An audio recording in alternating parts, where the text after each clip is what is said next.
Hello students, welcome to my YouTube channel GS Education. So ଏଇଟା ହଉଛି reasoning class ର second part. Second class ଆମେ counting of figures ପଢିଥିଲେ first class. ସେଥିରେ ଆମେ type 1 ଯେତେ ସବୁ triangle figure ମାନଙ୍କ ଭିତରେ triangle ଯେତେ ସବୁ ଅଛି ତା ବିଷୟରେ କେମିତି counting କରାଯାଏ ତା trick ସବୁ ଶିଖିଥିଲେ। ଆଜି ଆମେ ଶିଖିବା type 2 ରେ ଆମେ ଶିଖିବା ଯେ figure ରେ ଯେତେ ସବୁ ଅଛି ଆମର ସ୍କୋୟାର ଅଛି ତାକୁ କେମିତି କାଉଣ୍ଟିଂ କରାଯାଉଛି ଟ୍ରିକ୍ ମାଧ୍ୟମରେ ସେଇଟା ଆମେ ଆଜି ଜାଣିବା। Show let's start this session. Question number 1 ରେ ଏଇଭଳିଆ ଗୋଟେ ବକ୍ସ ଦେଇଛି। ସେ ବକ୍ସ ଭିତରେ କେମିତି ଆମର ଫିଗର କାଉଣ୍ଟିଂ କରାଯାଉଛି। ଏଇ ବକ୍ସ ଭିତରେ କେତେଟା ଆମର ସ୍କୋୟାର ଅଛି ତାକୁ ଫାର୍ଷ୍ଟ କାଉଣ୍ଟିଂ କରାହବ। ଆମେ ଯେମିତି ନର୍ମାଲ ମେଥଡରେ ଗଣିବା 1 2 3 4 5 6 7 8 9 9 ହବ। ତାପରେ ये बड़ बड़ स्क्वायर हब 10 याकू फिर जदी काउंटिंग करियो 11 याकू काउंटिंग करियो 12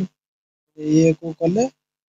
13 ये 4 को जदी हम काउंटिंग करियो केता हबो 14 एमि जदी गोटे गोटे करी काउंटिंग करिबा बहुत टाइमिंग न सुतर ट्रिक कोन को ट्रिक माध्यम रे जे काउंटिंग करियो जे जल्दी केमिति हमर फिगर सब काउंटिंग करा जाय पारि। सो आमे 1 2 करी केमिति नॉर्मल मेथड रे आमे काउंटिंग करले हमर केतेटा होउतला जे स्क्वायर अछि 14 स्क्वायर अछि। किंतु आमे ट्रिक माध्यम रे काउंटिंग करबा। ट्रिक होची कोन जे जति सब स्क्वायर अछि बॉक्स भीतर जे सब बॉक्स देखुथिबे फर्स्ट क्लास में ताको 1 2 3 बोले एमिति 1 2 1 3 एई भला करिकि हॉरिजॉन्टली लिखि देबे। एला वर्टिकल जते सब बॉक्स अछि ताको 1 2 3 करी लिखि देबे। तो एटा हला तार फर्स्ट स्टेप। जे वर्टिकली आमे ताको 1 2 3 करी लिखिबा एना हॉरिजॉन्टल आमे ताको फिर 1 2 3 करी लिखिबा। सो तापरे एठी टोटल नंबर स्क्वायर्स केमिति काउंटिंग करा जिवो ना हमर जति सब हॉरिजॉन्टल लिखले लास्ट रे की अछि 3 अछि। तो आर लास्ट को तार लास्ट सहित मल्टीप्लाई करा 3 मल्टीप्लाई 3 आर काम सहिला देना आसीबो कि सेकंड रे अछि 2 अछि 2 रे मल्टीप्लाई करे जिवो ता पर ता पूर्ववर्ती जे अछि ता सहित आर मल्टीप्लाई करबो 2 into 2 देन लास्ट रहला केते 1 रहला 1 एपटे हॉरिजॉन्टल रे भी 1 वर्टिकल भी से 1 so 1 मल्टीप्लाई विथ 1। सो आमे एमिति मल्टीप्लाई करी कि हिसाब कले केते होची 3 मल्टीप्लाई 3 हबो 9 देन प्लस 2 मल्टीप्लाई 2 हबो केते 4 देन 1 मल्टीप्लाई 1 हबो केते 1 9 plus 4 plus 1 हबो केते 14। सो एइटा हले ट्रिक माध्यम रे फिगर भितर बॉक्स जति सब अछि स्क्वायर ताको काउंटिंग करा दियो एटा होई। तो एइटा हला क्वेश्चन नंबर 1 सहिला सही भलिया क्वेश्चन नंबर 2 रे भी एई भलिया बॉक्स देछि। बॉक्स देछि किंतु एथिरे टिके बॉक्स रो संख्या टिके अधिक अछि। तो से आमे सेही मेथड रे भी काउंटिंग करिया माने सॉल्यूशन देखि कि ए क्वेश्चन आंसर करंतु। इवा फिगर दे जे फिगर भितर ताकू बॉक्स करा जाय सेही बॉक्स भितर देन अगेन किछि छोट छोट भाग रे व्यक्त करे देन ता भितर बॉक्स सब बसा जायछि। ई भलिया फिगर एई भलिया सब कॉम्प्लेक्स फिगर दबो एई भलिया कॉम्प्लेक्स फिगर रे काउंटिंग करियाटा भी बहुत कष्ट भी।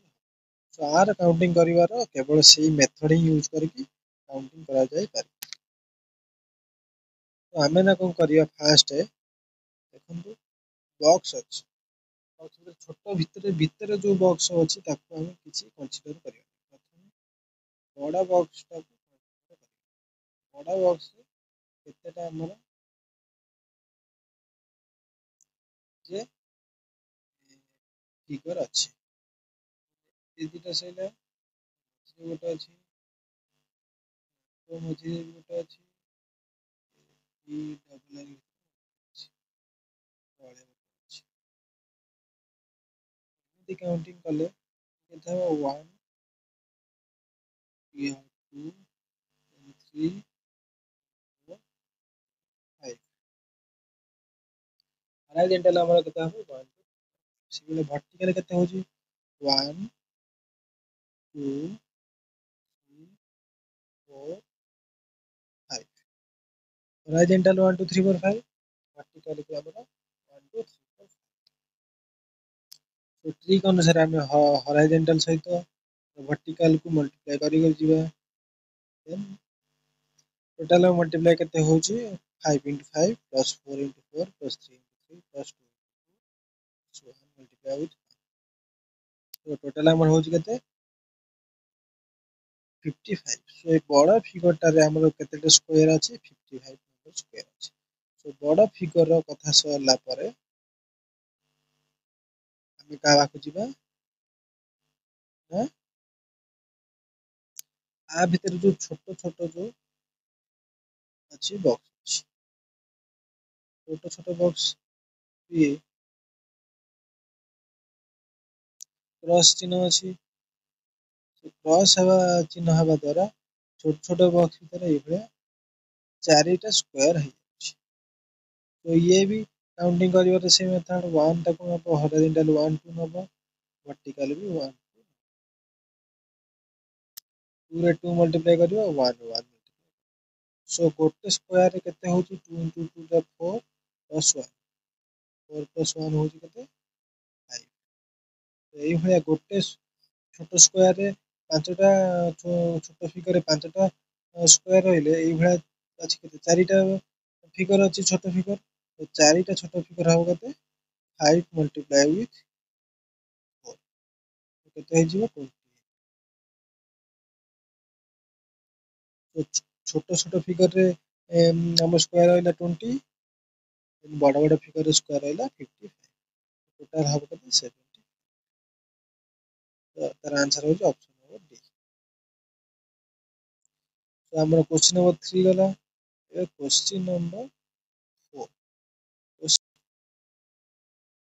फिगर भितरे एई भलिया तार हॉरिजॉन्टल गोटे डिवाइड करछि देन वर्टिकल भी गोटे डिवाइड करछि एई भलिया तीनटा हमर फिगर को से जोड़ी देछि बुझिपारछन्ती सो एई भलिया फिगर रे हम जदी काउंटिंग करिया स्क्वायर केते 1 2 हैला हॉरिजॉन्टल 1 2 1 वर्टिकल 1 केते हे जिवो 2 2 या 4 plus 1 1 या 5 1 1 या 1 तो 4 plus 1 केते हे जिवो 5 तो गोटे फिगर रु हमरा पांचटा स्क्वायर मिलछि सो तीनटा फिगर मिलियो केते 5 multiply with 3 तो केते भारियो 15 भारी सो 15 स्क्वायर हबो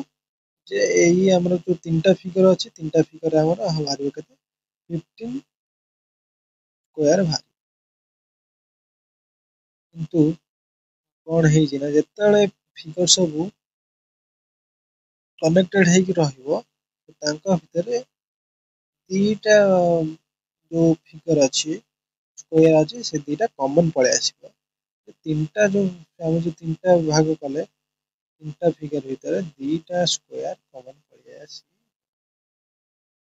जो दीटा स्क्वायर कॉमन पळे आसीबो ताको डार्केन कर देछि तो सेही हमर टोटल होछि केते 15 बाहरला 15 रु से दीटा स्क्वायर को माइनस 15 रु दीटा स्क्वायर माइनस कले केते हो जिवो 30 तो टोटल हमर जो दीटा कॉमन पळे आसी से दीटा कॉमन माइनस कर देले हमर टोटल हमर स्क्वायर केते पळे आसी 15 minus 2 समान 30 तो एई भली भाबे हमर स्क्वायर फिगर भितर स्क्वायर काउंटिंग करा जिवो हॉरिजॉन्टल ताको नंबरिंग करबो देन वर्टिकल ताको नंबरिंग करबो नंबरिंग कला बरे ताको मल्टीप्लाई करिके जे भाग करबो जे केतेटा हमर स्क्वायर होछि एमिति भाग करले बहुत कम समय भितर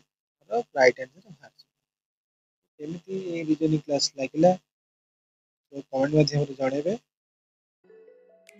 लाइक करिवे शेयर करिवे सब्सक्राइब